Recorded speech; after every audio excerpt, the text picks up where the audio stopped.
दो खबरें जो हैं वो ये हैं कि चंद ही घंटों के अंदर with in few hours Narendra Modi साहब की बातचीत हुई है जेलेंस्की साहब और पुतिन साहब से, यानी कि प्रेसिडेंट पुतिन और जेलेंस्की ने टेलीफोन कॉल की हैं प्राइम मिनिस्टर नरेंद्र मोदी को।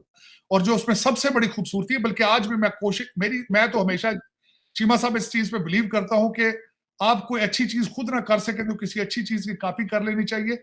बार कह देंगे आपका सर भी ऊंचा हो जाएगा, हमारी इज्जत भी रह जाएगी कि भाई हम तो नहीं कर रहे थे, हमने बंद कर दी थी, लेकिन भारत ही हमारे पीछे पड़ गया, आलू ले लो, प्याज ले लो, टमाटर ले लो करके, तो इस वजह से हमें लेना पड़ गया। वरना तो आप जानते हैं कि पाकिस्तान वाले जो है ना, हम अपनी नाक बहुत ऊंची रखते हैं।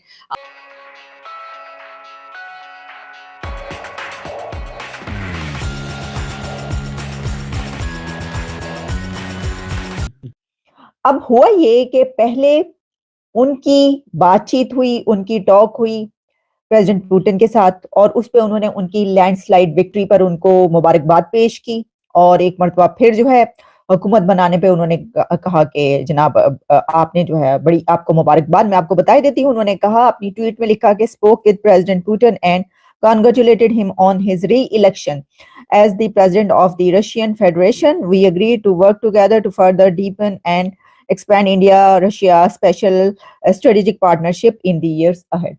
ठीक है, लेकिन उसके बाद उनकी जेलेंस्की से भी बात हुई, और जेलेंस्की साहब जो हैं उन्होंने नरेंद्र मोदी साहब को अपने मुल्क में आने की दावत भी दे दी, और उनको ये कहा कि जो इंडियन स्टूडेंट्स हैं हम चाहते हैं कि वो वापस आए हमारे पास, हमारे मुल्क में पढ़ने के लिए, हम उनको बुलाना चाहते हैं। आपको पता है जब जंग स्टार्ट हुई थी तो वो जो है वो वहां से चले गए थे।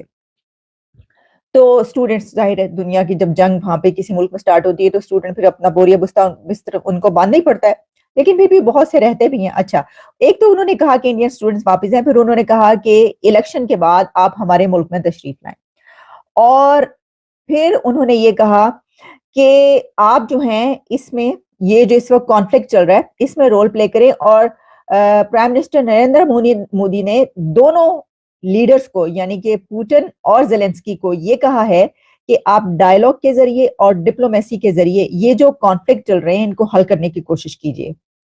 वॉर जो है वो अनवारंटेड है, अनवांटेड है, इसकी जरूरत नहीं है।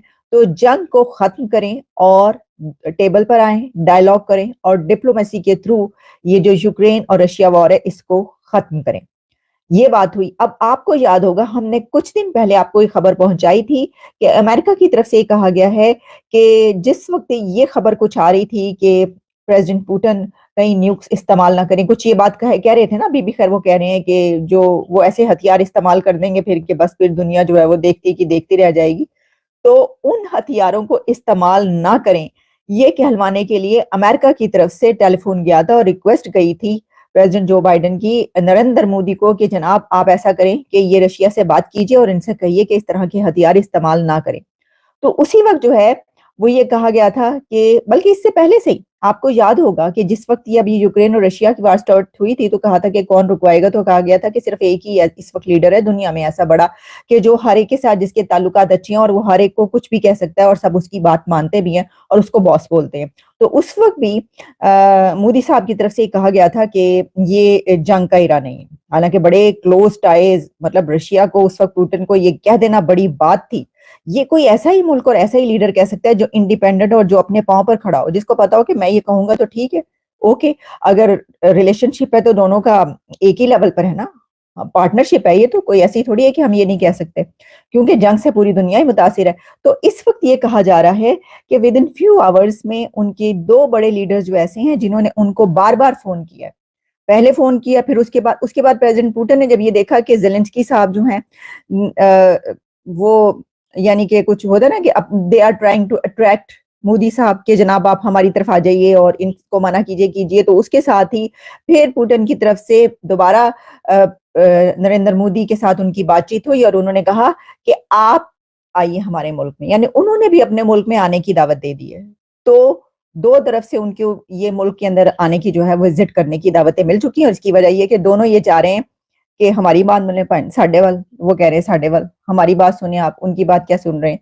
तो इससे ये पता चलता है कि इस टर्म में जब मोदी साहब आएंगे तो आप देखिएगा कि वो इससे भी कहीं ज्यादा बड़े लीडर बन के उभरेंगे। मतलब वैसे तो ये बात उसको कही जाती है ना, जो नया नया लीडर हो या कोई बच्चा बड़ा हो रहा हो, बन रहा हो लीडर के तौर पे, तो बड़ा लीडर बन के उभरेगा वो, तो जितना उभर मतलब जितना बड़ा। लेकिन इसके बावजूद जो है वो अब इस टर्म में, क्योंकि ये बहुत हद तक मुमकिन है कि वो दुनिया में चलने वाली जो जंगें बड़ी, उस कोई जंग रुकवा दे, क्योंकि उस उनको जो है इसके लिए जो बड़ी ताकतें हैं वो भी यही समझती हैं कि ये ऐसा करवा सकते हैं। तो एक तो खबर जो है मैंने आप तक ये पहुंचा दी, और मैं आपको बता दूं उन्होंने फिर ज़ेलेंस्की से जो बात की है उसके ऊपर भी उन्होंने ट्वीट की है, had a good conversation with president Zelensky on strengthening the India Ukraine partnership, India's consistent support for all efforts for peace and bringing an early end to ongoing conflict. India will continue to provide humanitarian assistance.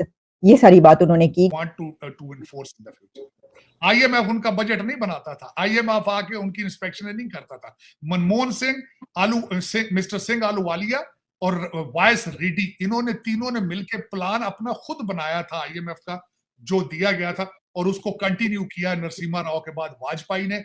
Vajpayee was the BJP man.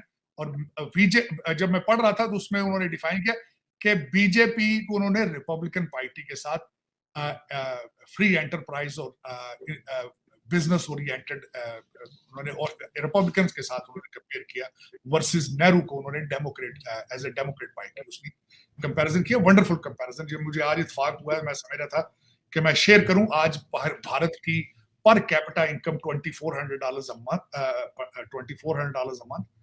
Wonderful, $3.2 trillion की economy, लेकिन 1991 से सफर शुरू हुआ है, कोई लंबा सफर नहीं है। अगर आज भी पाकिस्तान में से कोई हिम्मत करना चाहे तो इट इज पॉसिबल फ्यूचर में।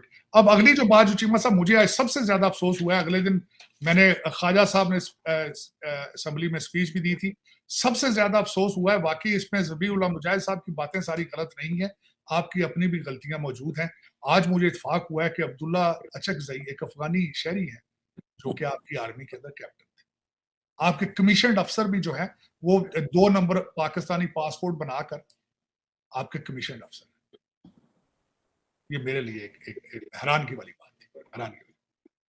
मैं हैरान हूं चीमा साहब, आपने इन लोगों को अंदर घुस के ना सिर्फ शनाख्ती कार्ड दिए, आपने इनको पासपोर्ट दिए, इन्होंने कारोबार किए, वर्सेस जो बिहारी बांग्लादेश में आपकी आर्मी के साथ लड़ते रहे हैं, आज भी वहां कॉलोनियों में सड़ रहे हैं बांग्लादेश में।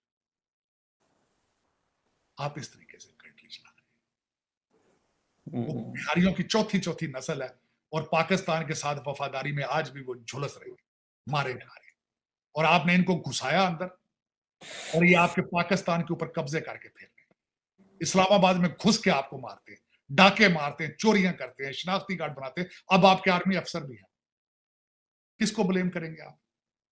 अपने सिस्टम आपको एडमिट तो करना चाहिए। क्या ही अच्छा हो कि आज आपका ISPR एडमिट कर ले कि हमसे गलतियां हुई, हमने इनको कमीशन किस तरह दिया था, और उनको अरेस्ट करें जिन लोगों ने। चीमा साहब मेरी नजर में पाकिस्तान आर्मी में जब आप एक ऑफिसर बनता है उसकी तो वेरिफिकेशन की स्टेज ही बहुत ज्यादा है, जो वेरिफिकेशन की जाती है, उनके गांव में जाते हैं लोग, देखते हैं ये कौन है, किधर से है, इसका कैरेक्टर क्या है, तो इनकी वेरिफिकेशन किसने की? पकौड़े वालों ने की। एडमिट तो कर लो।